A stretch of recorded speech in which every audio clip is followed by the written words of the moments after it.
بسم اللہ الرحمن الرحیم۔ باب پنجم زکوٰۃ، اس میں ہے پہلے نمبر پر زکوٰۃ کی اہمیت۔ برادران اسلام، نماز کے بعد اسلام کا سب سے بڑا رکن زکوٰۃ ہے۔ عام طور پر چونکہ عبادت کے سلسلے میں نماز کے بعد روزے کا نام لیا جاتا ہے، اس لیے لوگ یہ سمجھنے لگے ہیں کہ نماز کے بعد روزے کا نمبر ہے، مگر قرآن مجید سے ہم کو معلوم ہوتا ہے اسلام میں نماز کے بعد سب سے بڑھ کر زکوٰۃ کی اہمیت ہے۔ یہ دو بڑے ستون ہیں جن پر اسلام کی عمارت کھڑی ہوتی ہے، ان کے ہٹنے کے بعد اسلام قائم نہیں رہ سکتا۔ زکوٰۃ کے معنی ہے پاکی اور صفائی کے۔ اپنے مال میں سے ایک حصہ حاجت مندوں اور مسکینوں کے لیے نکالنے کو زکوٰۃ اس لیے کہا گیا ہے کہ اس طرح آدمی کا مال اور اس مال کے ساتھ خود آدمی کا نفس بھی پاک ہو جاتا ہے۔ جو شخص خدا کی بخشی ہوئی دولت میں سے خدا کے بندوں کا حق نہیں نکالتا، اس کا مال ناپاک ہے، اور مال کے ساتھ اس کا نفس بھی ناپاک ہے، کیونکہ اس کے نفس میں احسان فراموشی بھری ہوئی ہے۔ اس کا دل اتنا تنگ ہے، اتنا خود غرض ہے، اتنا زر پرست ہے کہ جس خدا نے اس کو حقیقی ضروریات سے زیادہ دولت دے کر اس پر احسان کیا، اس کے احسان کا حق ادا کرتے ہوئے بھی اس کا دل دکھتا ہے۔ ایسے شخص سے کیا امید کی جا سکتی ہے کہ وہ دنیا میں کوئی نیکی بھی خدا کے واسطے کر سکے گا، کوئی قربانی بھی محض اپنے دین و ایمان کی خاطر برداشت کرے گا؟ لہٰذا ایسے شخص کا دل بھی ناپاک اور اس کا وہ مال بھی ناپاک جسے وہ اس طرح جمع کرے۔ زکوٰۃ ایک امتحان۔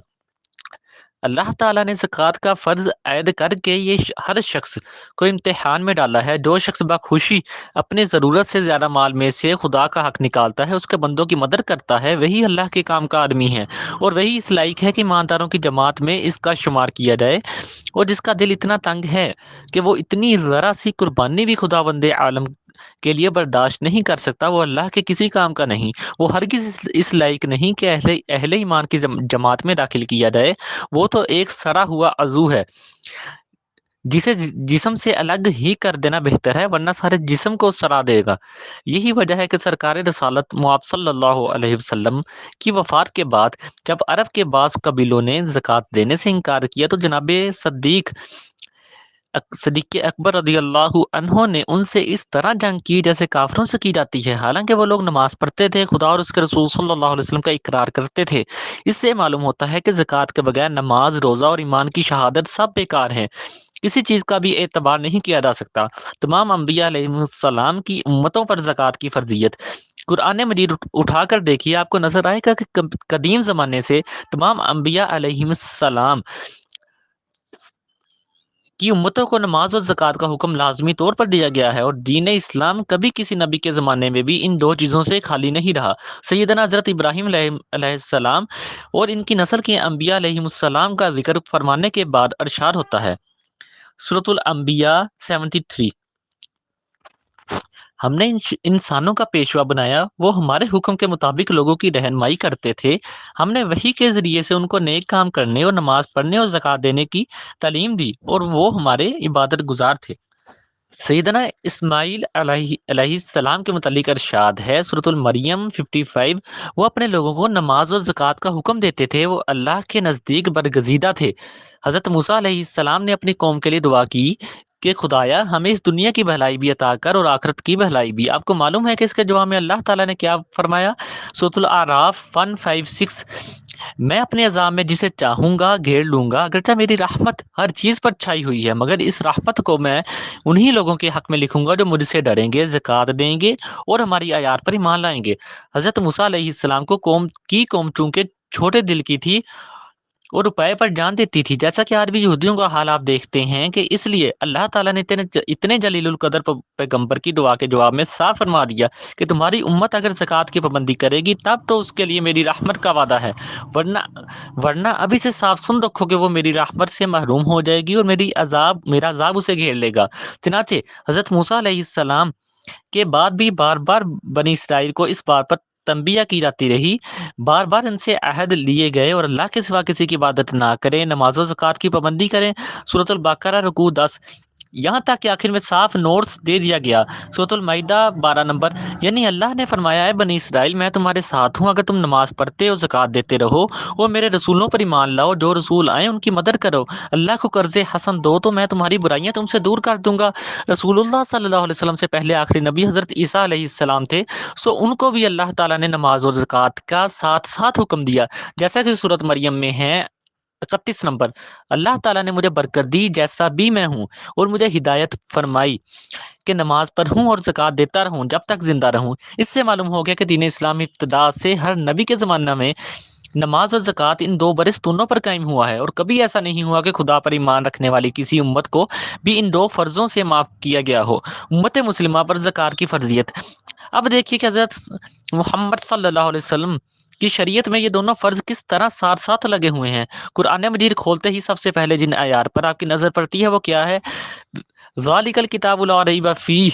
ھدی للمتقین الذین یؤمنون بالغیب ویقیمون الصلاۃ ومما رزقناہم ینفقون۔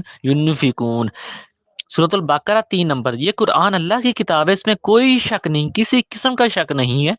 یہ پرہیزگاروں کو دنیا میں زندگی کا سیدھا راستہ بتاتا ہے، اور پرہیزگار وہ لوگ ہیں جو غیب پر ایمان لاتے ہیں، نماز پڑھتے ہیں، اور جو رزق ہم نے ان کو دیا ہے اس میں سے خدا کی راہ میں خرچ کرتے ہیں۔ پھر فرمایا سورۃ البقرہ 5 نمبر، اولئک علی ھدی من ربہم واولئک ھم المفلحون، ایسے ہی لوگ اپنے پروردگار کی طرف سے ہدایت یافتہ ہیں، اور فلاح ایسے ہی لوگوں کے لیے ہے، یعنی جن میں ایمان نہیں اور نماز اور زکوٰۃ کے پابند نہیں، وہ نہ ہدایت پر ہیں اور نہ انہیں فلاح نصیب ہو سکتی ہے۔ اس کے بعد اسی سورۃ بقرہ کو پڑھتے جائیے، چند صفحوں کے بعد پھر حکم آتا ہے۔ سورۃ البقرہ 43 نمبر، اقیموا الصلاۃ وآتوا الزکوٰۃ وارکعوا مع الراکعین، نماز کی پابندی کرو، زکوٰۃ اور رکوع کرنے والوں کے ساتھ رکوع کرو، یعنی جماعت کے ساتھ نماز پڑھو۔ پھر تھوڑی دور آگے چل کر اسی سورہ میں ارشاد ہوا، سورۃ البقرہ 177، نیکی محض اس کا نام نہیں ہے کہ مشرق یا مغرب کی طرف تم نے منہ کر لیا، بلکہ نیکی اس شخص کی ہے جس نے اللہ اور آخرت اور ملائکہ اور کتاب الہی اور پیغمبروں پر ایمان رکھا، اللہ کی محبت میں اپنے حاجت مند رشتہ داروں اور یتیموں اور مسکینوں اور مسافروں اور سائلوں پر اپنا مال خرچ کیا، ان سے گردنیں چھڑانے میں مدد لی، نماز کی پابندی کی، زکوٰۃ ادا کی، اور نیک لوگ وہ ہیں جو عہد کرنے کے بعد اپنے عہد کو پورا کریں، مصیبت و نقصان اور جنگ کے موقع پر صبر کے ساتھ راہ حق پر ڈٹ جائیں، ایسے ہی لوگ سچے مسلمان ہیں، ایسے ہی لوگ متقی و پرہیزگار ہیں۔ پھر آگے دیکھیے سورۃ المائدہ میں کیا ارشاد ہوا ہے 55 اور 56، مسلمانوں تمہارے حقیقی دوست اور مددگار صرف اللہ اور رسول صلی اللہ علیہ وسلم اور ایماندار لوگ ہیں، یعنی ایسے لوگ جو نماز پڑھتے ہیں، زکوٰۃ دیتے ہیں اور خدا کے آگے جھکتے ہیں۔ بس جو شخص اللہ اور اس کے رسول صلی اللہ علیہ وسلم اور ایماندار لوگوں کو دوست بنائے وہ اللہ کی پارٹی کا آدمی ہے، اللہ کی پارٹی ہی غالب ہونے والی ہے۔ اہل ایمان کی نشانی نماز و زکوٰۃ۔ اس عظیم الشان آیت میں ایک بڑا قاعدہ بیان کیا گیا ہے۔ سب سے پہلے تو اس آیت سے آپ کو معلوم ہو گیا کہ اہل ایمان صرف وہ لوگ ہیں جو نماز پڑھتے اور زکوٰۃ دیتے ہیں۔ ان دو ارکان اسلام سے جو لوگ روگردانی کریں ان کا دعویٰ ایمان ہی جھوٹا ہے۔ پھر اس آیت سے یہ معلوم ہوا کہ اللہ اور اس کے رسول صلی اللہ علیہ وسلم اور اہل ایمان کی ایک پارٹی ہے، اور ایماندار آدمی کا کام یہ ہے کہ سب سے الگ ہو کر اسی پارٹی میں شامل ہو جائے۔ جو مسلمان اسی پارٹی سے باہر رہنے والے کسی شخص کی خواہ وہ باپ ہو، بھائی ہو، بیٹا ہو، ہمسایہ یا ہم وطن ہو یا کوئی بھی ہو، اگر وہ اس کو اپنا دوست بنائے گا، اس سے محبت اور مددگاری کا تعلق رکھے گا اور اس سے یہ امید نہ رکھنی چاہیے کہ اللہ اس سے مددگاری کا تعلق رکھنا پسند فرمائے گا۔ سب سے آخر میں اس آیت سے یہ بھی معلوم ہوا کہ اہل ایمان کو غلبہ اسی وقت ہو سکتا ہے جب وہ یکسو ہو کر اللہ اور اس کے رسول صلی اللہ علیہ وسلم اور صرف اہل ایمان ہی کو اپنا ولی، مددگار، دوست اور ساتھی بنائیں۔ اسلامی اخوت کی بنیادیں۔ اب آگے چلیے سورۃ توبہ میں اللہ تعالیٰ نے مسلمانوں کو کفار مشرکین سے جنگ کا حکم دیا ہے، اور مسلسل کئی رکوعوں تک جنگ ہی کے متعلق ہدایت دی ہے۔ اس سلسلے میں ارشاد ہوا ہے سورۃ التوبہ 11 نمبر، پھر اگر وہ کفر و شرک سے توبہ کریں، مان لیں، نماز پڑھیں اور زکوٰۃ ادا کریں تو وہ تمہارے دینی بھائی ہیں۔ یعنی محض کفر و شرک سے توبہ کرنا، ایمان کا اقرار کر لینا کافی نہیں ہے، اس بات کا ثبوت کہ وہ حقیقت میں ایمان لائے بھی ہیں یا نہیں صرف اسی طرح مل سکتا ہے کہ وہ نماز کی پابندی کریں اور زکوٰۃ دیں۔ لہٰذا اگر وہ اپنے اس عمل سے اپنے ایمان کا ثبوت دے دیں تو تمہارے دینی بھائی ہیں، ورنہ ان کو بھائی نہ سمجھو، ان سے جنگ بند نہ کرو۔ پھر آگے چل کر اسی سورہ میں فرمایا، سورۃ التوبہ 71، مومن مرد اور مومن عورتیں ایک دوسرے کے ولی اور مددگار ہیں، اور ان مومن مردوں اور عورتوں کی صفات یہ ہیں کہ وہ نیکی کا حکم دیتے ہیں، بدی سے روکتے ہیں، نماز قائم کرتے ہیں، زکوٰۃ دیتے ہیں، اور خدا اور اس کے رسول صلی اللہ علیہ وسلم کی اطاعت کرتے ہیں، ایسے ہی لوگوں پر اللہ رحمت کرے گا۔ سن لیا آپ نے، کوئی شخص مسلمانوں کا دینی بھائی بن ہی نہیں سکتا جب تک کہ وہ اقرار ایمان کر کے عملاً نماز اور زکوٰۃ کی پابندی نہ کرے۔ ایمان، نماز اور زکوٰۃ، یہ تین چیزیں مل کر ایمانداروں کی جماعت بناتی ہیں۔ جو لوگ ان تینوں کے پابند ہیں وہ اس پاک جماعت کے اندر ہیں، اور انہی کے درمیان دوستی، محبت، رفاقت اور مددگاری کا تعلق ہے، اور جو ان کے پابند نہیں ہیں وہ اس جماعت کے باہر ہیں، خواہ وہ نام کے مسلمان ہی کیوں نہ ہو۔ ان سے دوستی، محبت، رفاقت کا تعلق رکھنے کے معنی یہ ہے کہ تم نے اللہ کے قانون کو توڑ دیا، اللہ کی پارٹی کو منتشر کر دیا، پھر تم دنیا میں غالب ہو کر رہنے کی امید کیسے کر سکتے ہو؟ اللہ کی مدد کی شرائط، سورۃ الحج 41، اللہ ضرور ان کی مدد کرے گا جو اس کی مدد کریں گے، اور اللہ زبردست قوت والا اور سب پر غالب ہے۔ یہ وہ لوگ ہیں جن کو اگر زمین میں حکومت بخشیں تو یہ نماز قائم کریں، زکوٰۃ ادا کریں، نیکی کا حکم دیں اور بدی سے روکیں، اور سب چیزوں کا انجام خدا کے ہاتھ میں ہے۔ اس آیت میں مسلمانوں کو بھی وہی نوٹس دیا گیا ہے جو بنی اسرائیل کو دیا گیا تھا۔ ابھی آپ کو سنا چکا ہوں کہ اللہ تعالیٰ نے بنی اسرائیل کو کیا نوٹس دیا تھا۔ ان سے صاف فرما دیا تھا کہ میں اسی وقت تک تمہارے ساتھ ہوں جب تک تم نماز پڑھتے اور زکوٰۃ دیتے رہو گے، میرے نبیوں کے مشن میں ان کا ساتھ دو گے، یعنی میرے قانون کو دنیا میں جاری کرنے کی کوشش کرتے رہو گے۔ جو ہی تم نے اس کا کام چھوڑا، پھر میں اپنے ہاتھ تمہاری مدد سے کھینچ لوں گا۔ ٹھیک یہی بات اللہ تعالیٰ نے مسلمانوں سے بھی فرمائی ہے۔ ان سے صاف کہہ دیا ہے کہ اگر زمین میں طاقت حاصل کر کے تم نماز قائم کرو گے، زکوٰۃ دو گے، نیکیاں پھیلاؤ گے اور بدیوں کو مٹاؤ گے، تب تو میں تمہارا مددگار ہوں، اور جس کا میں مددگار ہوں اسے کون دبا سکتا ہے؟ لیکن اگر تم نے زکوٰۃ سے منہ پھیرا اور زمین میں حکومت حاصل کر کے نیکیوں کی بجائے بدیاں پھیلائی اور بدیوں کی بجائے نیکیوں کو مٹانا شروع کیا، اور میرا کلمہ بلند کرنے کی بجائے اپنا کلمہ بلند کرنے لگے، اور خراج وصول کر کے اپنے لیے زمین پر جنتیں بنانے ہی کو وراثت عرضی کا مقصود سمجھ لیا، تو سن رکھو میری مدد تمہارے ساتھ نہ ہوگی، پھر شیطان ہی تمہارا مددگار رہ جائے گا۔ مسلمانوں کو تنبیہ، اللہ اکبر، کتنا بڑا عبرت کا مقام ہے۔ جو دھمکی بنی اسرائیل کو دی گئی تھی اس کو انہوں نے کھولی زبانی دھمکی سمجھا اور اس کے خلاف عمل کر کے اپنا انجام دیکھ لیا، اور آج روئے زمین پر مارے پھر رہے ہیں، جگہ جگہ سے نکالے جا رہے ہیں، کہیں ٹھکانہ نہیں پاتے۔ کروڑ روپے کے گودام خطے ان کے پاس بڑے پڑے ہیں، دنیا کی سب سے زیادہ دولت مند قوم ہے، مگر یہ روپیہ ان کے کسی کام کا نہیں آتا۔ نماز کی بجائے بدکاری اور زکوٰۃ کی بجائے سود خواری کا ملعون طریقہ اختیار کر کے انہوں نے بھی خود بھی خدا کی لعنت پر اپنے آپ کو اپنے اوپر مسلط کرائی، اور اب اسی لعنت کو لیے ہوئے طاعون کے چوہوں کی طرح پھر دنیا بھر میں ہی سے پھیلاتے پھر رہے ہیں۔ پھر یہی دھمکی مسلمانوں کو دی گئی اور مسلمانوں نے اس کی کچھ پرواہ نہ کر کے نماز اور زکوٰۃ سے غفلت کی، اور خدا کی بخشی ہوئی طاقت کو نیکیاں پھیلانے اور بدیوں کو مٹانے میں استعمال کرنا چھوڑ دیا۔ اس کا نتیجہ دیکھ لو کہ حکومت کے تخت سے اتار کر پھینک دیے گئے، دنیا بھر میں ظالموں کا تختہ مشق بن رہے ہیں، اور وہ زمین میں ہر جگہ ضعیف اور مغلوب ہیں۔ نماز اور زکوٰۃ کو چھوڑنے کا انجام بد تو دیکھ چکے ہیں، اب ان میں سے ایک جماعت ایسی پیدا ہوئی ہے جو مسلمانوں کو بے حیائی، فحش اور بدکاری میں مبتلا کرنا چاہتی ہے۔ ان سے کہہ رہی ہے کہ تمہارے افلاس کا علاج یہ ہے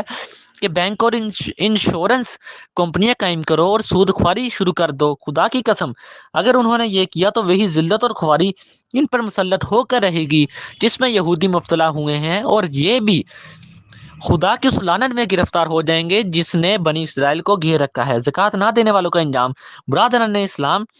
آئندہ خطبہ میں آپ کو بتاؤں گا زکوٰۃ کیا چیز ہے، کتنی بڑی طاقت اللہ تعالیٰ نے اس چیز میں بھر دی ہے، اور آج جس رحمت خداوندی کو مسلمان ایک معمولی چیز سمجھ رہے ہیں وہ حقیقت میں کتنی بڑی برکتیں